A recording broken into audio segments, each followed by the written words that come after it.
ضحى بدر الدجى صدر العلا نور الهدى سيدنا محمد المصطفى والمجتبى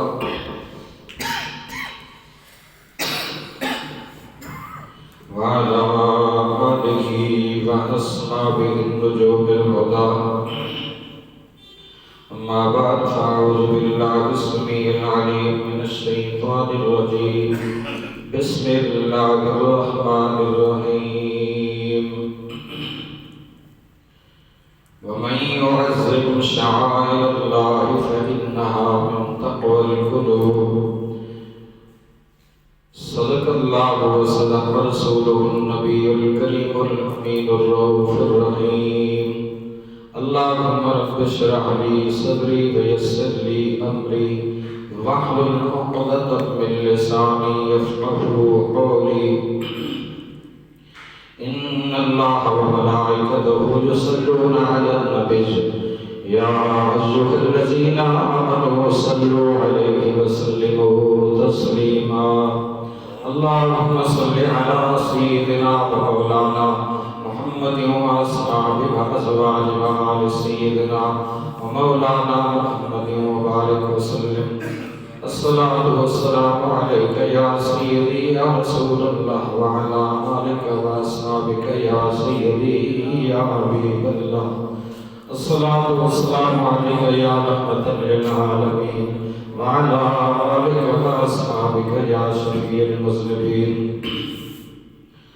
اللہ رب ذوالجلال مالک ارض و سما کی جملہ حمد و تعریف ہدیہ درود و سلام خاتم الانبیاء شافع مزے جزا شہنشاہ شب اسرا سرور خوبہ تتیمہ اللہ جمیلہ رحمت للعالمین شفیع المذنبین راحت اللہ شکیل مراد المشتاقین شفیع المذنبین صلی اللہ علیہ وسلم کی حسین بارگاہ میں ہدیہ درود و سلام کے بعد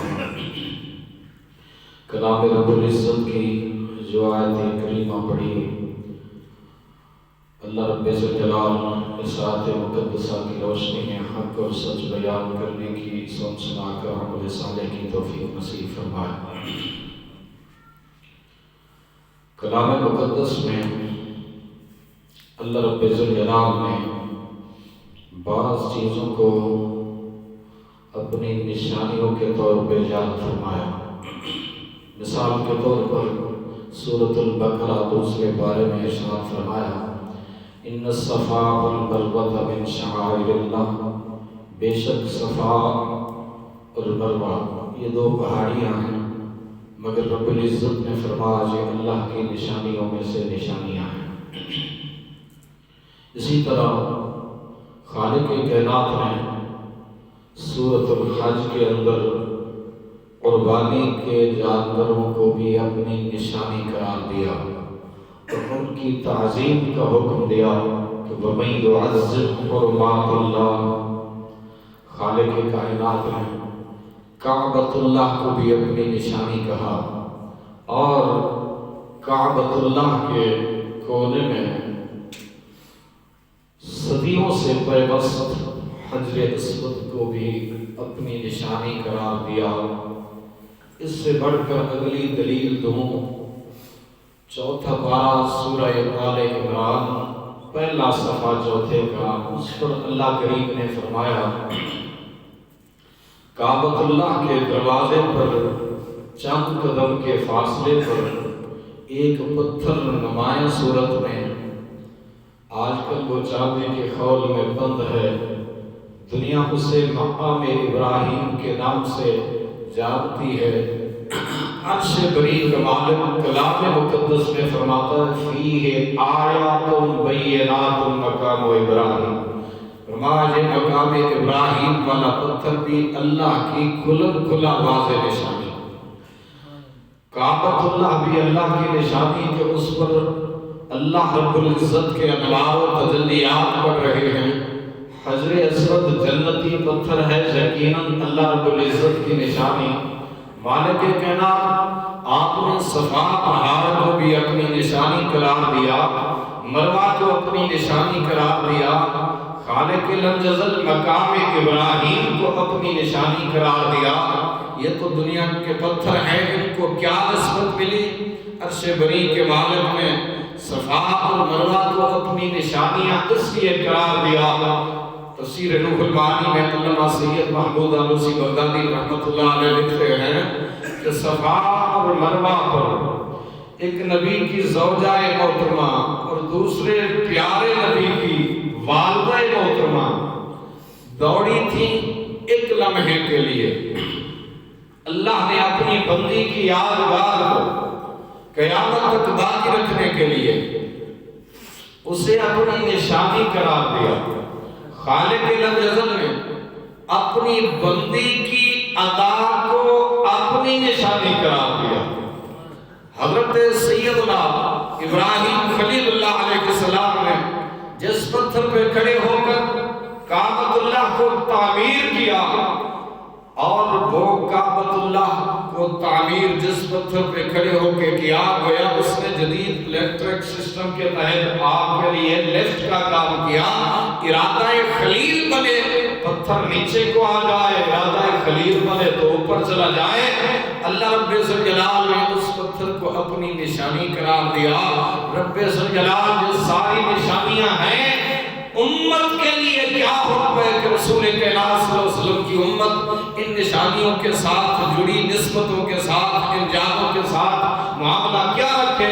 خالق کائنات نے فرمایا وَمَن يُعَظِّمْ شَعَائِرَ اللَّهِ فَإِنَّهَا مِن تَقْوَى الْقُلُوبِ، فرمایا اللہ کی نشانیوں کی تعظیم وہی کرے گا جس کو اللہ نے تقوی والا پرہیزگار دل عطا فرمایا ہوگا۔ اب میں آپ سے پوچھتا ہوں، صفا کی پہاڑی بھی اللہ کی نشانی، مروہ کی پہاڑی بھی اللہ کی نشانی، کعبۃ اللہ بھی اللہ کی نشانی، حجر اسود بھی اللہ کی نشانی، صفا کی پہاڑی پر ابراہیم کی زوجہ کے قدم لگے تبھی اللہ کی نشانی، اور جناب ابراہیم کے اپنے قدم مقام ابراہیم والے پتھر پہ لگ جائیں، وہ پتھر اللہ کی نشانی۔ میرا قربان چونکہ تاجدار صداقت صدیق اکبر رضی اللہ عنہ کی فضیلت ہے، میں نقطہ ادھر لے کے آ رہا ہوں کہ اس ابو بکر صدیق رضی اللہ عنہ کی عظمتوں کے کیا کہنے۔ قرآن میں رب ذوالجلال نے جہاں دیگر انبیاء کی نسبت والی چیزوں کو اپنی نشانی قرار دیا، ابو بکر صدیق تیرے کندھے مصطفیٰ کے مبارک قدموں سے مس ہوئے، اللہ نے تیرے کندھوں کو کتنا بڑا مقام عطا فرمایا۔ برادران اسلام، وہ ابو بکر صدیق رضی اللہ تعالیٰ عنہ جن کو خالق لم یزل جل مجدہ الکریم نے اپنے پیارے حبیب کریم صلی اللہ علیہ وسلم کے سفر کے ساتھی کے طور پر منتخب فرمایا، وہ ابو بکر صدیق رضی اللہ تعالیٰ عنہ۔ اچھا یہ نسبتیں ملتی ہیں میرے کریم کائنات صلی اللہ علیہ وسلم کے ادب و احترام کی وجہ سے، تعظیم مصطفیٰ کی وجہ سے۔ اللہ کریم نے سورۃ الحجرات 24ویں پارے میں، یہ پوری سورت اس میں تفصیلاً ڈیٹیل کے ساتھ اللہ کریم نے محبوب کریم صلی اللہ علیہ وسلم کی بارگاہ کے آداب سکھائے۔ وہیں پر اللہ کریم نے فرمایا یا ایھا الذین آمنوا لا ترفعوا اصواتکم فوق صوت النبی۔ اس سے پہلے ہمیں صحیح بخاری میں وہ منظر ملتا ہے کہ رسول اللہ صلی اللہ علیہ وسلم وضو فرما رہے ہیں، توجہ رکھیے گا، مگر صحابہ کرام رحمت عالم صلی اللہ علیہ وسلم کی وضو والے پانی کو نیچے نہیں گرنے دے رہے۔ یہ منظر صحیح بخاری میں سے آپ کرنا، آقا کریم صلی اللہ علیہ وسلم کے اصحاب اس وضو والے پانی کو اپنے ہاتھوں پہ اٹھاتے ہیں اور پھر اسے اپنے ہاتھوں پہ مس کر کے چہرے پہ مس فرماتے ہیں، اور پھر وہی ہاتھ اگر کسی کو وہ پانی میسر نہ آیا تو دوسرے نے کہا میرا ہاتھ اپنے ہاتھ سے مس ہو لینے دے تاکہ مجھے بھی برکت مصطفیٰ کریم صلی اللہ علیہ وسلم میسر آ جائے۔ میں اللہ کی کتاب قرآن مجید سامنے رکھ کے آپ سے پوچھنا چاہتا ہوں، کتاب اللہ میں جو حکم لکھا ہے کہ رسول کائنات صلی اللہ علیہ وسلم اگر وضو فرمائے تو حضور کے وضو والا پانی زمین پر نہ گرنے دیا جائے، بولیے ذرا، ہمیں نہیں ملا، مگر اصحاب رسول نے ایسا کیوں کیا؟ کیونکہ وہ دربار نبوت کے آداب جانتے جانتے تھے اور انہیں پتا تھا کہ فَمَن يُعَظِّمْ شَعَائِرَ اللَّهِ فَإِنَّهَا مِن تَقْوَى الْقُلُوبِ، یہ ان کے دل کا تقویٰ تھا۔ خالق کائنات نے خود فرمایا یا ایھا الذین آمنوا لا ترفعوا اصواتکم فوق صوت النبی، ایمان والو رسول کائنات صلی اللہ علیہ وسلم کی آواز مقدس سے تمہاری آواز اونچی نہ ہونے پائے۔ حضور کی مبارک آواز سے ایک صحابی ہیں حضرت ثابت بن قیس رضی اللہ عنہ، بولتے ذرا اونچے تھے، سنتے بھی بعض فقہ نے لکھا اونچے تھے، تو عادت کریمہ میں یہ چیز شامل تھی جو اونچا سنے وہ اونچا بولے۔ آیت پاک نازل ہوئی، گھر میں اپنے آپ کو قید کر لیا۔ عرض کرتے ہیں صحابہ فرماتے ہیں رسول اللہ صلی اللہ علیہ وسلم نے فرمایا یار ثابت نہیں آ رہا نماز میں، کیا وجہ ہے؟ محلے دار نمازی نے عرض کیا آقا میں اگلی نماز میں پوچھ کے آؤں گا کہ کیوں نماز میں نہیں آ رہے۔ کریم کائنات صلی اللہ علیہ وسلم کے صحابی پوچھ کے آئے کہ ثابت اس لیے عرض نہیں ہے حاضر نہیں ہو رہے، وہ عرض کرتے ہیں میرے تو شاید ایمان چلا گیا کہ رب فرماتا ہے لا ترفعوا اصواتکم فوق صوت النبی ولا تجهروا له بالقول كجهر بعضكم لبعض ان تحبط اعمالكم وانتم لا تشعرون۔ میرا کہیں ایمان ضائع تو نہیں ہو گیا کہ میں سرے سے ایمان سے خالی تو نہیں ہو گیا، آواز تو میری اونچی ہوتی ہے، شاید یہ آیت میرے بارے میں نازل ہوئی ہے۔ نبی کائنات صلی اللہ علیہ وسلم نے فرمایا انہیں خبر دیجئے یہ آیت ان کے بارے میں نازل نہیں ہوئی، بالعموم امت کو اللہ کریم نے دربار نبوت سے آگاہی عطا فرمائی ہے۔ اللہ کریم نے آگے فرمایا ان الذین یغضون اصواتهم عند رسول اللہ، فرمایا وہ جو اپنی آوازوں کو پست کر لیتے ہیں دربار نبوت کو، اللہ اکبر، اولئک الذین امتحن اللہ قلوبهم، اللہ نے ان کے دلوں کا امتحان لے لیا للتقوی، تقوی کے اعلیٰ درجے، اولئک الذین امتحن اللہ قلوبهم للتقوی، مالک ان لوگوں کے لیے انعام کیا ہے، لہم مغفرۃ، اللہ فرماتا ہے بخشش ہی بخشش، واجر عظیم، اور ان کے لیے اجر عظیم کا وعدہ۔ یہ دربار نبوت کے آداب ہے۔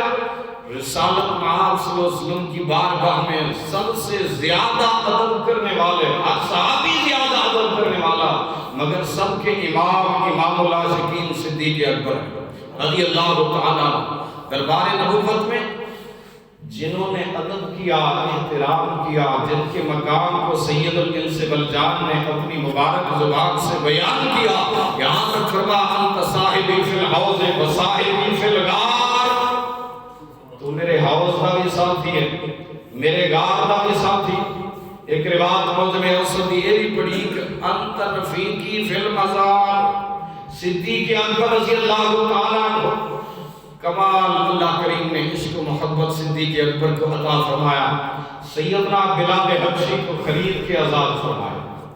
اللہ کریم نے جس وقت یہ توفیق دی نا ابا بکر صدیق رضی اللہ عنہ، آپ نے آزاد کیا، خرید کر منہ مانگے دام بھرے، بدلے میں غلام بھی دیا اور مال بھی دیا اور سب سے بڑھ چڑھ کر مال دیا۔ کافروں نے کہا سیدنا بلال کو کوئی احسان ہوگا ابو بکر صدیق پر، شاید وہ احسان چکایا۔ ابو بکر صدیق نے مالک کائنات نے عرش بری سے سورہ لیل کی 5 آیتیں 5 تنے پاک کی نسبت سے قرآن میں اتاری، فرمایا صدیق تیری شان 5 آیتوں میں ذکر کر رہا ہوں، صدیق تیرا مقام یہ ہے کہ تو نے بلال کا کوئی احسان نہ تھا، اللہ پھر احسان کیا چیز تھی؟ خالق کائنات نے جو ذکر کیا، آپ کی توجہ ہو تو برکت کے لیے قرآن تلاوت کرنا چاہوں گا۔ اللہ کریم نے فرمایا وَسَيُجَنَّبُهَا الْأَتْقَى، اس بندے نے اپنے آپ کو بچا لیا جہنم کی آگ سے، الاتقا جو سب سے زیادہ متقی ہے۔ قرآن مجید میں ایک اصول دیا، ایک قسمتی دی، ان اکرمکم عند اللہ اتقاکم، وقت نہیں میں بل شارٹ کٹ عرض کر رہا ہوں، ان اکرمکم عند اللہ، سب سے زیادہ اللہ کے ہاں عزت والا کون ہے؟ جواب دیا اتقاکم، جو سب سے زیادہ بولیے متقی ہے، تقوی والا۔ ادھر فرمایا اتقا کس کے لیے؟ ابو بکر صدیق رضی اللہ عنہ۔ ابو بکر صدیق سب سے زیادہ عزت والے، جہاں اتقا رب نے صدیق اکبر کو کہا، مالک کائنات صدیق اکبر اتقا کس وجہ سے ہے؟ فرمایا الذی یؤتی مالہ یتزکا، اس نے اپنا مال دیا اپنے تزکیہ کرنے کے لیے، اپنے تزکیہ نفس کے لیے، صاف اور ستھرا ہونے کے لیے۔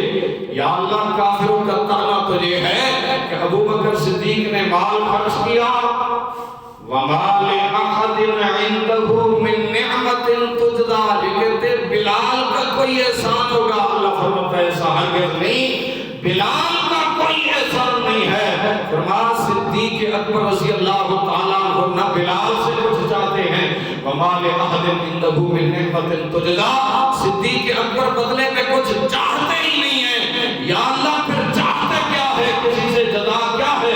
فرمایا إِلَّا ابْتِغَاءَ وَجْهِ رَبِّهِ الْأَعْلَىٰ، وہ رب اعلیٰ کی رضا چاہتے ہیں، وَلَسَوْفَ يَرْضَىٰ، رب ان کو عنقریب راضی کر دے گا، اتنا جزا ہے۔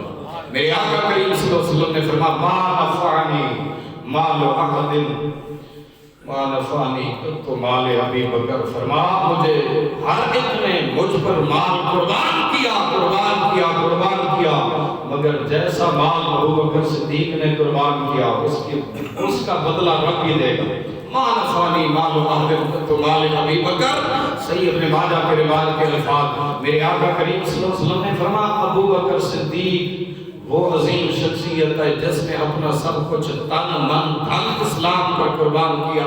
تبھی اللہ کریم نے قرآن مجید کی مقدس آیتیں عظمت صدیق اکبر میں نازل فرمائی۔ بارگاہ کریم میں دعا ہے، میں عنوان نمبر تیار کر کے آتا ہوں مگر وقت مجھے اجازت نہیں دیتا، اللہ کریم اسی پر عمل کی توفیق عطا فرمائے۔